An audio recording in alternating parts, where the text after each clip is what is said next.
Sylvia, I love this guild hall to pieces, but let's be real, it is a death trap waiting to happen. Want to make the rounds with me? I could use an extra set of eyes.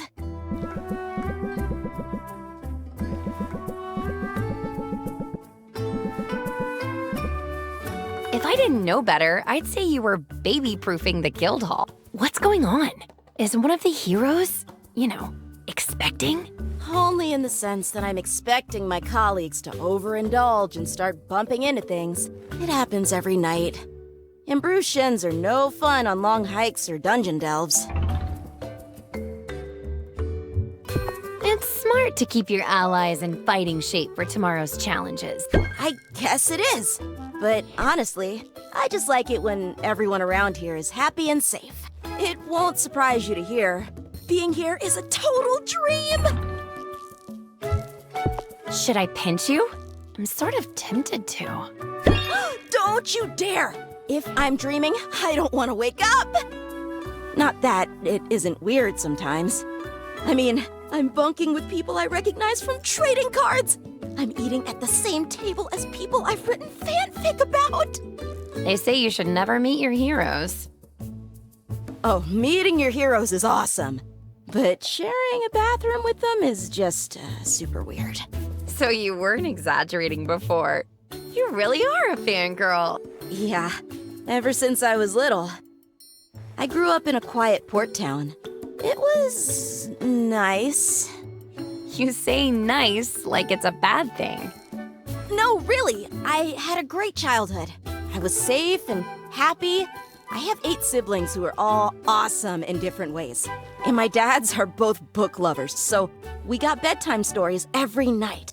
I remember fairy tales about bold princesses and fables about wily animals. But my favorites were the ones about real-life heroes. I liked those the best because they were true. I'd drift off to sleep, imagining what it would be like to be one of them. And now you're here. Yeah, here, with the chance to be a hero on the level of those I used to dream about. I only hope I can live up to their example. I have a feeling you'll do great. No kidding? Well, I'm sure learning a lot. The sparring sessions are intense. I've been doing some sparring of my own, the verbal kind. Here's a pointer I learned the hard way. Keep your guard up when you go on the offensive. That's probably sound advice, whether you're wielding wooden swords or savvy words. I feel more formidable already. Good. Show 'em no mercy, Sylvia. And sharp-edged countertops, too.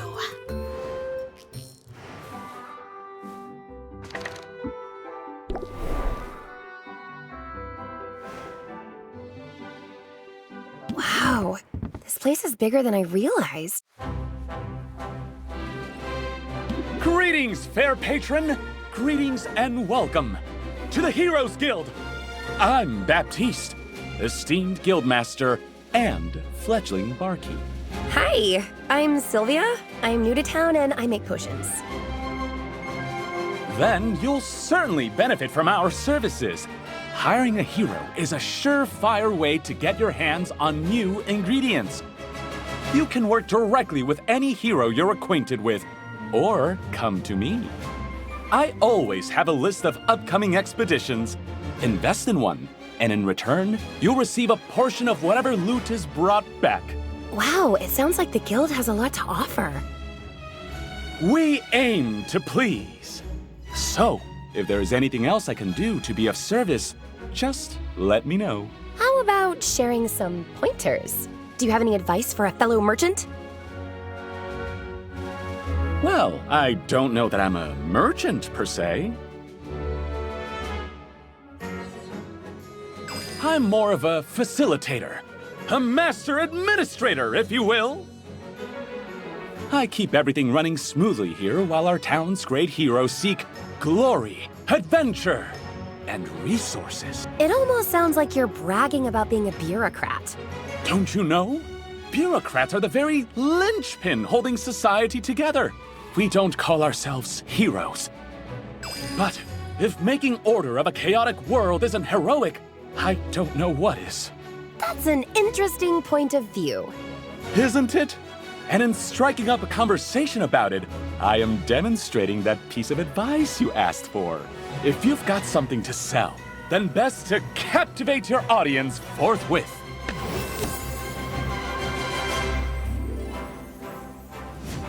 I think I can manage that. It's advice I've recently taken to heart. I arrived here only a few months ago, intent on guiding this guild to greatness.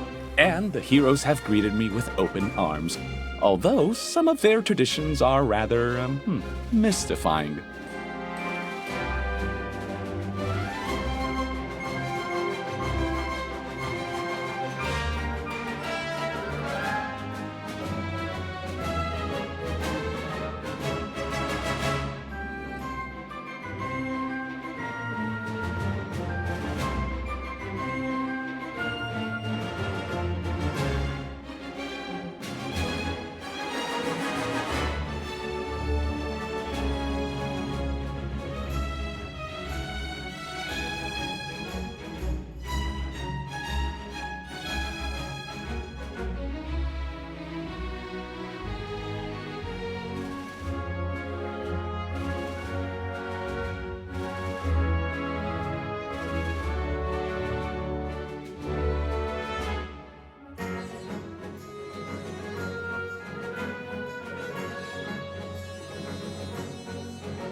Say, you look like a commoner.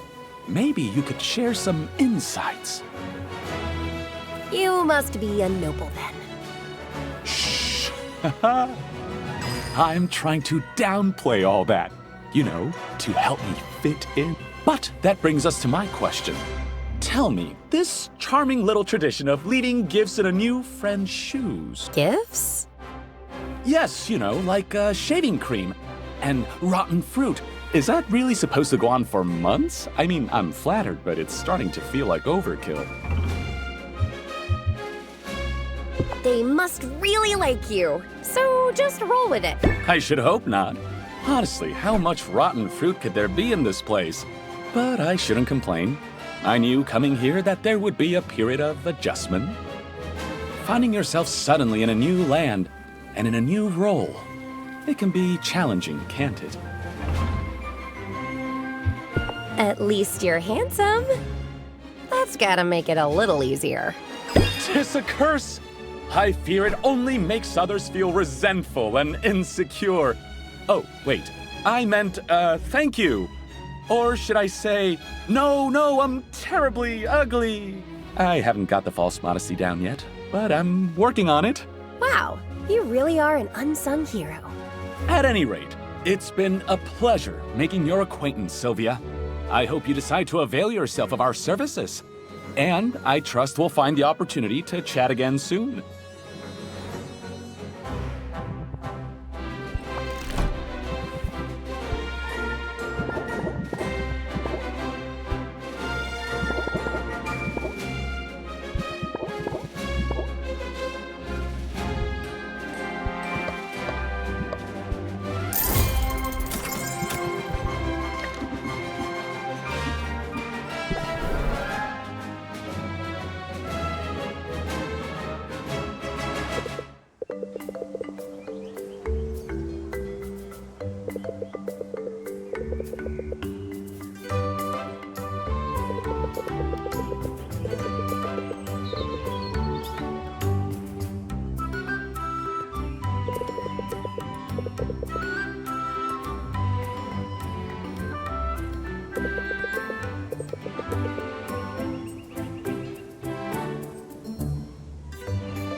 I see you've acquired an ingredient with a trait.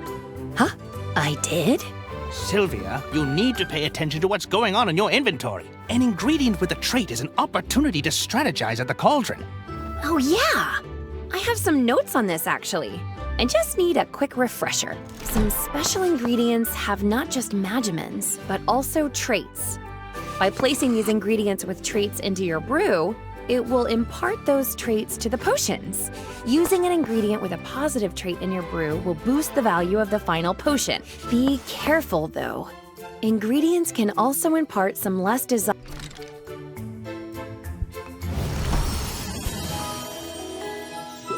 As you decide what potions you're going to make, reference your recipe book. Throwing things into a cauldron and seeing what comes out is all well and good, but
That's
That's all of them, for now.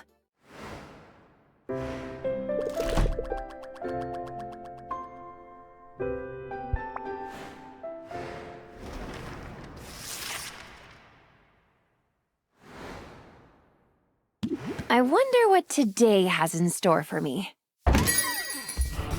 Greetings, Tuskless One! I have for you a question of dire importance. The potions that you sell, do you make them yourself? I sure do! Every potion you see is handcrafted on site by me, Sylvia. It gladdens me to hear it, for potion crafting is a noble profession. A noble profession indeed. I am pleased to meet you, Sylvia. You may call me Maktok, for that is my name. I wonder if I might be of service to you in your endeavors. Oh, we're not really hiring right now. Oh, you misunderstand. I do not seek employment, for I have already found my calling. And it is a great one! Like you, I am a craftsperson. My media are metal and all the minerals of the earth. My skill is unmatched.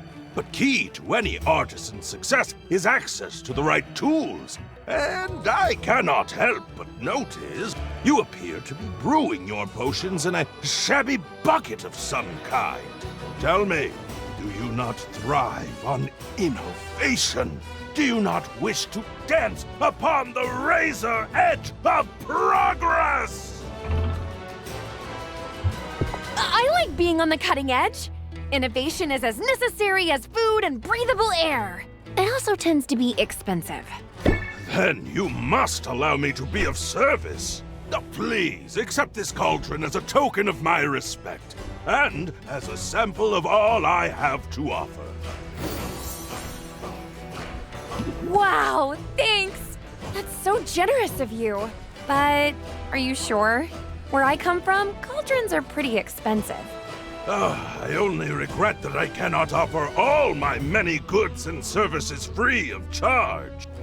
Truly, it is a most impossible dilemma. I view each cauldron as a work of art, and art is meant to be freely accessible to all.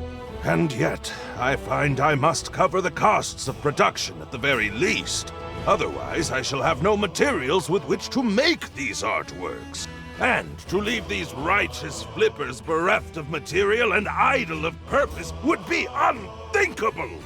In the end, to put a price tag upon my cauldrons, this feels like the lesser sin.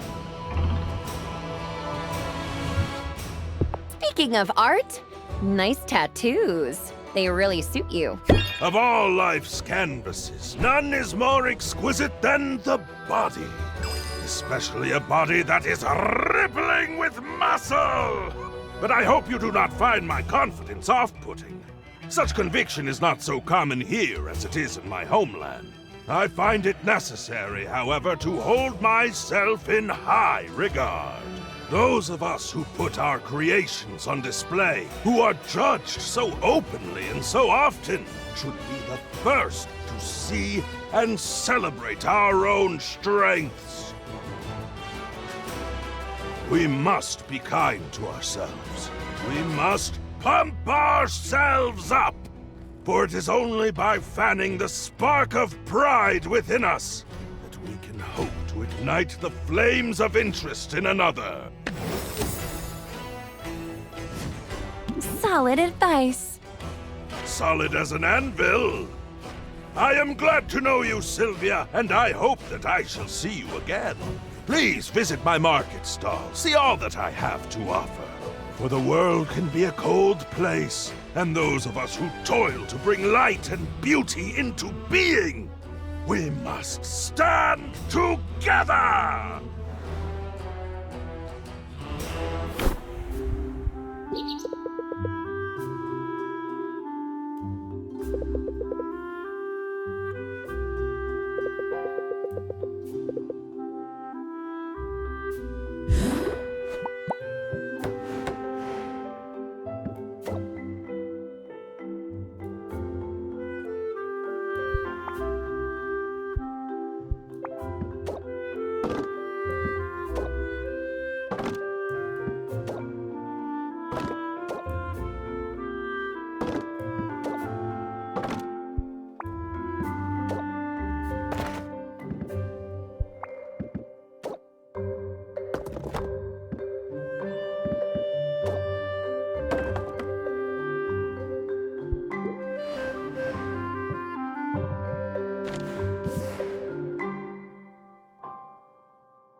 I trust you don't mind if I multitask?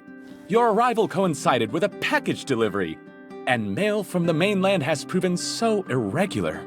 I find myself quite eager to see what's inside. Ooh, I'm curious too. Would you look at that? My favorite brand of conditioner! Oh, you can't find this in Rafta? Oh, and the extra silky dental floss? I do have sensitive gums. This is from my mother. She must have known I'd be missing some of the comforts of home. That's kind of her. It is. Except now I feel her absence even more keenly than before. Tell me, Sylvia, what's your pedigree? My what? Your pedigree, your background. Who are your people? I come from good, stout folk. My parents started with basically nothing, but they've worked hard their whole lives. They instilled that work ethic in me. So I put myself through college, and now here I am, running a business. I love it! Your parents sound like respectable salt-of-the-earth types. My own background is quite different from yours. You don't say. My father is the Duke of Ambervale. He owes his fortune to his shrewd investment decisions concerning investments made with a somewhat smaller fortune he inherited from my grandfather, the previous Duke of Ambervale. My great-grandfather was a lowly baron, bit of a black sheep. But my great-great-grandfather actually established the very first Heroes Guild. So you're in the family business? That's right. Although it's been some time since any of us really got our hands dirty in the daily operations. My brothers ended up with cushy positions on the continent. They told me I was mad coming here. I say they don't know what they're missing. Lately, I've been thinking that it's necessary, even desirable, to get your hands dirty from time to time. How else can you truly get to know a place? Particularly a place like Rafta. This island is untidy, but that's what makes it so fascinating and filled to bursting with opportunity. For riches? Or romance? Or even a bit of both? Indeed, there is room in my life for more of each, and I can always use more allies too. particularly among the town's craftspeople. So I very much want you to succeed, Sylvia. In fact, I sympathize with you quite a bit. If you can establish this sort of rapport with your customers, you'll be off to a fine start. Sure. I'll even make puppy dog eyes if it'll help open their wallets. Excellent! Now, is there anything else I can help with? If not, I should get back to the grindstones. Understand, I'm being literal. We just received a large shipment of grindstones, and it falls to me to unload them all. I guess a guildmaster's work is never done. No, indeed! I wanted to get my hands dirty. Let's hope I don't come to regret that impulse.